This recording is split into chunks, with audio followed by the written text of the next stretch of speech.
isso, né? Existe, deve ter um cara que busca um tratamento, mas eu nunca recebi um paciente que quisesse melhorar com relação a isso. O que a gente vê muito é assim, poxa, uma pessoa que tem um narcisismo grave vai ter muito problema de relacionamento, vai ter muito problema de relacionamento não apenas íntimo, às vezes no trabalho, com amigos, acaba não fazendo uma rede de amizades boas, o que é muito importante para a vida. Quero falar disso aqui porque eu sempre desvio o assunto para falar sobre isso, mas eu volto depois. Então, é uma pessoa que acaba tendo problemas de relacionamento ao longo da vida.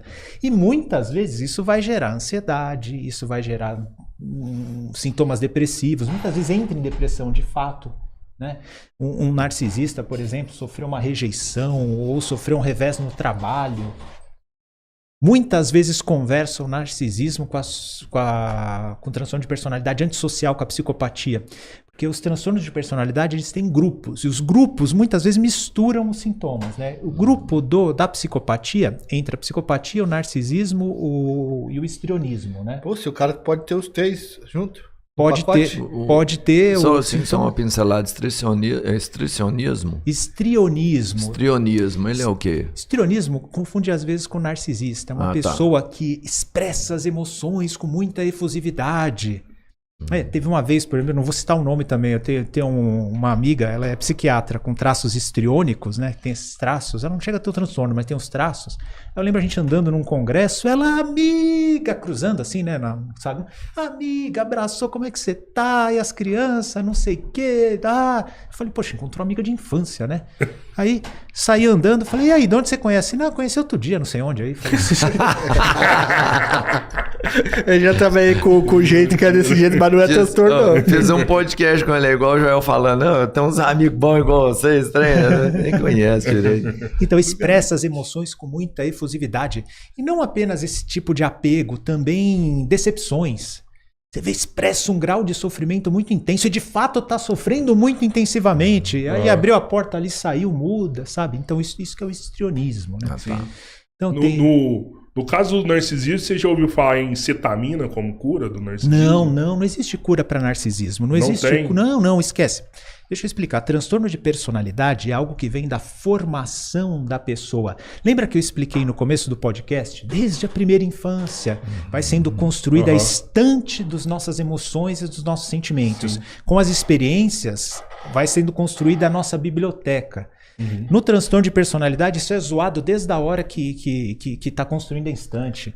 Os livros da biblioteca estão tudo largados, jogados um em cima do outro. Os afetos são desorganizados. É um bom exemplo, cara. Então, eu tô pensando nisso. Só para concluir, Rodrigo, uma coisa é uma doença psiquiátrica ativa em um determinado momento. Isso não muda quem você é, a sua essência. Quando a gente fala de um transtorno de personalidade, isso inclui o narcisista e o psicopata, é a sua natureza, é quem você é.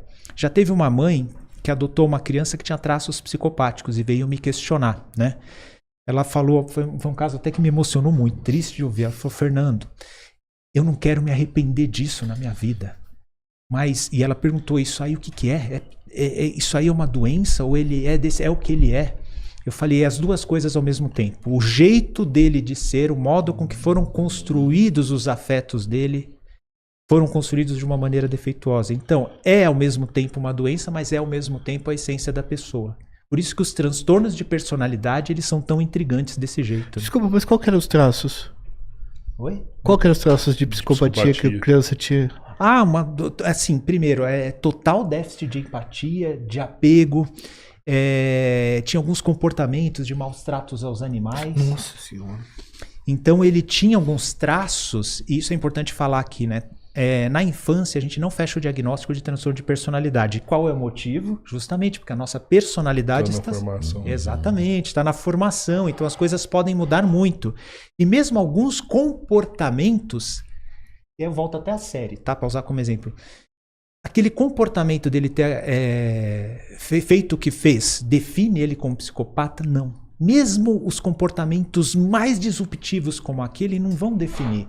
Até porque a personalidade dele está em formação. As coisas podem mudar. Supondo que aquela atitude tenha a ver com a psicopatia, né? Que não fica muito claro também. E a avaliação da psicóloga foi suficiente para diagnosticar uma psicopatia? Na minha opinião, não. Não? Na minha opinião, não. Eu vi muita gente, até no vídeo que eu fiz sobre a série, eu chamei muita atenção para algo que eu já falei aqui, até bastante emocionado, que é a conexão entre pais e filhos. Mas eu vi muita gente fazendo análise de diagnóstico do garoto. E me mandaram mensagem, Fernando, colegas, né, falando, comenta sobre isso. O garoto, poxa, tem alterações de comportamento, alterações de humor muito bruscas, deve ser bipolar.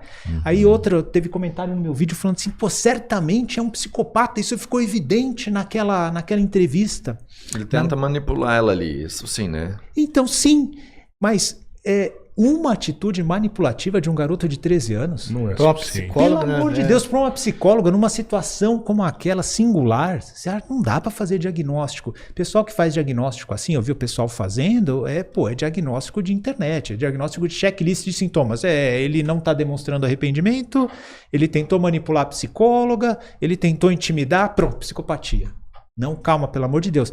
Nesse sentido, eu concordo com o Marcos Lacerda, meu colega também, do canal Nós da Questão. Ele falou, não dá pra ver psicopatia ali. Agora, o que dá pra ver? Dá pra gente ver um garoto completamente despedaçado, completamente sedento de atenção e completamente sedento de validação, mesmo naquela circunstância. Então, o que me chamou, pessoalmente, isso que chamou muita atenção, que mesmo naquela circunstância que aquele personagem, a gente fala de um personagem, né? Mesmo naquela circunstância que o personagem estava passando, qual que era a primeira preocupação dele? É ter alguma validação.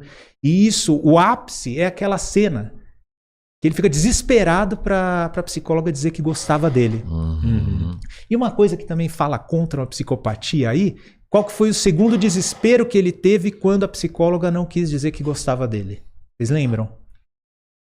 E não ser querido lá? Era Ele ficou desesperado por não ser querido da psicóloga. Eu lembro vocês então. Desesperado ele gritou, fala pro meu pai que eu tô bem, fala pro meu pai que eu tô bem. Sim. Dificilmente um psicopata ia ter uma preocupação dessa naquele momento, né? Com o pai daquele momento. Verdade.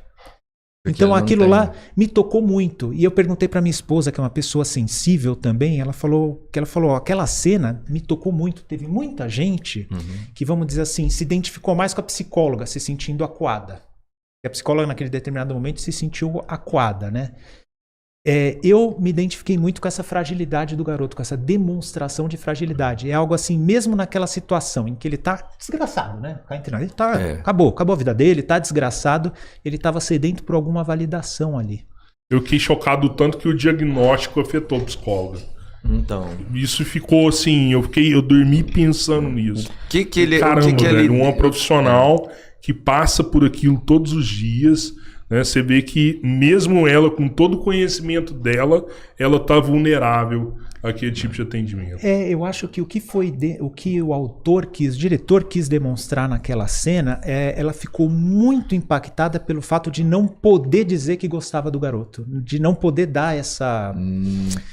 Não poder dar essa validação pro cara. Foi a impressão que eu tive, cada um pode, mas eu acho que foi legal. O que pegou mais nela. A parte humana dela, né? Eu acho que isso pegou bastante no final, que deixou ela muito, muito perplexa, né? Ela teve que ser profissional ali.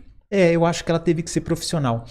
Porém, Rodrigo, na minha opinião, dava para ser profissional. Dava para ser profissional de outra forma ali. E aí entra uma questão humana. As pessoas podem concordar comigo ou não, porque eu estou falando aqui foge um pouco da técnica, né? Será que não dava para encontrar uma dimensão saudável e boa naquele garoto? Tem um filósofo brasileiro que ele fala do amor cristão da seguinte forma: você não precisa amar as pessoas com os defeitos e imperfeições que ela tem, mas é possível amar mesmo até um assassino, não pelo que ele é, mas pelo potencial que ele poderia ter sido. Então o que eu estou olhando ali? Um garoto que tinha um pai, uma mãe, que tinha sonhos, que desenhava, que sofreu muito ódio e não soube lidar com isso. Será que não dá para sentir até amor por essa pessoa? Mas ele foi um assassino, sim. Infelizmente, isso aconteceu. Infelizmente, com isso eu não vou concordar. Isso eu não vou achar que existe justificativa. Mas talvez dá para eu demonstrar afeto por essa pessoa que ele era antes de cometer aquilo, ou porque ele poderia ter sido se as circunstâncias e as decisões dele fossem diferentes. Não é isso que um pai ou uma mãe faz sempre? Eu lá na minha residência, por exemplo, a gente participava de rodas de grupo de apoio com mães. Era o grupo lá de álcool e drogas, né? Mas quem ia lá buscar apoio quase sempre era a mãe. E era uma cidade de periferia, né, da Grande São Paulo, uma cidade muito violenta, muito ligada à criminalidade. E resumindo, o que mais tinha lá era a mãe de cara que estava preso por causa de criminalidade. E essas mães, será que elas não podem amar um filho pela dimensão do que elas criaram, pela dimensão de toda a expectativa de que poderia ter acontecido, pelas coisas boas que elas viveram? Você não precisa concordar com o que essa pessoa fez, de ter se envolvido com tráfico, de ter matado pessoas, de ter disputado o poder dessa forma, né? Então, voltando ao ponto, Rodrigo, eu acho que dava para ter feito isso. E o meu amigo Marcos Lacerda foi o que ele comentou no vídeo dele. Sim, eu vi o vídeo dele. Inclusive, o Marcos Lacerda me ajudou muito num período muito nebuloso da minha vida. Ele nem sabe disso, mas eu tenho um carinho muito especial por ele e pela ideia, né? Que é o marido dele lá. Às vezes eu tava muito mal e a palavra dele me fazia muito bem lá no YouTube, no canal dele, sabe? O Nós da Questão. Seria um cara genial pra vocês trazerem aqui também pra trocar ideia aí, mano. Ele é fabuloso. Mas depois você conta da esquizofrenia. Não esquece da minha esquizofrenia, mano. Não esquece da minha esquizofrenia, pelo amor de Deus. Com ela marcada aqui. Eu tô com isso na cabeça. Não, eu viajo bem de um tema para outro. Então, Rodrigo, por isso que eu, sem falar o que eu tô falando agora, sem explicar, eu dizer que eu me identifico com aquele garoto ali. Eu me identifico com ele. Alguém pode dizer, você é louco? O cara acabou de matar uma mulher. Como que você se identifica com ele? Por causa disso. Por causa disso. Existe uma dimensão saudável lá. E eu diria que assim, sei lá, no coração da gente, será que não existe lá um pequeno garotinho como aquele, despedaçado, sabe? Então. Alguém que não conseguiu, alguém que... Quantas vezes aqui você mesmo, né, Rodrigo? Você foi vítima de ódio. Tem gente que acaba, contendo esse ódio e acaba fazendo mal para si mesmo, muitas vezes, né? Quantas vezes a gente não teve até na nossa fantasia, Joel, como você falou, de extravasar esse ódio e se vingar, né? Então, será que não tem uma pequena miniatura, uma amostra grátis daquele garoto no coração de todos nós? Ou será que a gente é tão santo assim, né? Então, quando a gente leva em conta tudo isso, talvez a gente consiga se identificar com um personagem como aquele e não precisaria ter tido aquela atitude daquela psicóloga. Ela poderia ter falado, olha, eu vejo qualidades em você, é uma pena que tudo isso aconteceu, sabe? Então, com outras palavras, enfim, de alguma forma podia acontecer isso. Desculpa. Uma parte que eu acho que, e quase ninguém fala nela, mas só uma parte que me interessou, que para mim é uma grande mudança de tudo que tem ali, é essa empatia que você está falando que ela poderia ter tido com ele e manifestado, mas que quase ninguém fala, que é de um menino no supermercado que fala para o pai dele, paga um bom advogado pro seu menino e tal, ele não tá tudo errado. Aquele cara se identificou com ele. Eu acho que aquele cara no supermercado é alguém que sofreu o que ele sofreu. E por isso talvez entendesse o que ele tinha feito. Ricardo, é uma cena bem pequena. Eu lembro. Que ele vira e fala assim, ó... tô te conhecendo, você é o pai do menino. Deixa isso, tal. Ele falou assim, ajuda seu menino. A gente faz vaquinha virtual, a gente consegue um dinheiro, paga um bom advogado para ele. Existiam pessoas que se identificavam com... Mesmo sabendo de tudo que aconteceu. Talvez por sentir a dor que ele sente, não? Aquele menino era incel também, né? Aquele que toma isso, mas lá, né? Sentir a dor que ele sente, talvez, não sei. Então, Ricardo, concordo em partes com isso, porque o simbolismo daquela cena acho que entra um pouco no que o Joel alertou aqui. Então, tanto que o pai se constrange num determinado momento e fala, não, tá bom, e sai fora, né? Porque não era uma identificação singela como a que eu propus aqui. Era uma identificação assim, do tipo assim, a gente sabe, é uma coisa meio na surdina. Então, possivelmente aquilo lá estava simbolizado. Aquele cara fazia parte de um grupo que se identificava com a parte ruim do garoto. Tinha até uma certa aprovação. Tinha uma certa aprovação, a gente te apoia. O mártir, ele é o mártir. Ele aconteceu, mas ele não é tão culpado assim não, viu? Ali teve gente mais culpada do que ele e tal. Então, eu acho que aí cai no que... Aquela cena simboliza isso, que tinham grupos de pessoas que viam aquilo com aprovação de fato. Agora imagina na internet a quantidade de pessoas que aprovam isso e ficam bombardeando o moleque dessa aprovação. Porque se você encontrou ali uma pessoa que aprovava aquilo, e você percebe que ela tinha essa mesma vibe desse ponto específico do garoto, na internet você tem milhares de pessoas que têm isso, tá ligado? Sim. Milhares de pessoas que vão, inclusive, depois que acontecer isso, traçar uma narrativa. Cara, eu vi gente defendendo o King na internet. Sério? Ele nem era dos piores. O que tem pior que pelo amor de Deus? Você tá entendendo, doutor? Assim, mas a palavra, ela tem a capacidade de relativizar as coisas, e a gente vive num mundo que a verdade é relativizada. Então, por exemplo, o cara foi se formar lá com a suástica. Chega ali na rede social, os caras dão uma cara de pau. Não é suástica nazi, não. Essa é suástica hindu. Então a verdade ela fica sendo relativizada e as coisas vão passando, entendeu? Você acha que Inclusive, beijo pra você, eu gosto de você, mas né, não quer dizer que eu tenho que concordar 100%. Você acha que a Carla defende um pouco o King? Não. Eu tenho amizade com a Carla. Eu também tenho. Não. É que a Carla teve contato com muita coisa ruim, né? Tipo assim, ela tá no Discord já faz muitos anos. Ela vê tudo que rola ali. Ela viu muita coisa pesada. Trabalho sobre isso é o dela. Talvez ela o conceito dela de loucura no Discord seja um conceito bem mais aprofundado. Mas você não dá pra você falar que o cara não era maldoso também, que o cara não era assim, entendeu? Eu acho que não dá pra gente colocar também numa hierarquia quem era pior e quem não era pior, porque assim, as coisas que eram feitas ali eram absurdas. Não dá pra relativizar, né? O que a gente falou do crime, né? Quando você tem uma coisa que é errada, não dá pra você relativizar, não. O errado é errado. O errado é errado. Outra coisa que eu já reparei também, não sei se você concorda com isso, eu vejo muito dessa galera de movimento Red Pill, de algumas linhas, esperando oportunidades desse tipo pra pescar. Deixa eu engajar mais aqui, deixa eu trazer mais pra dentro da minha bolha. Sei lá, um cara largou da mulher ali, a mulher traiu ele e tal, ele usa aquele relacionamento, envelopa ele com todo o conceito do Red Pill e começa a pregar isso aí, tipo, como se isso acontecesse em todos os casos, pra capturar e engajar mais pessoas. Cara, é porque o nicho dele é exatamente isso. O nicho dele é explicar pro cara que o relacionamento dele não deu certo por determinados motivos, e aí, obviamente, que ele não vai colocar a culpa no cara. Exatamente. Então esse é o nicho do cara.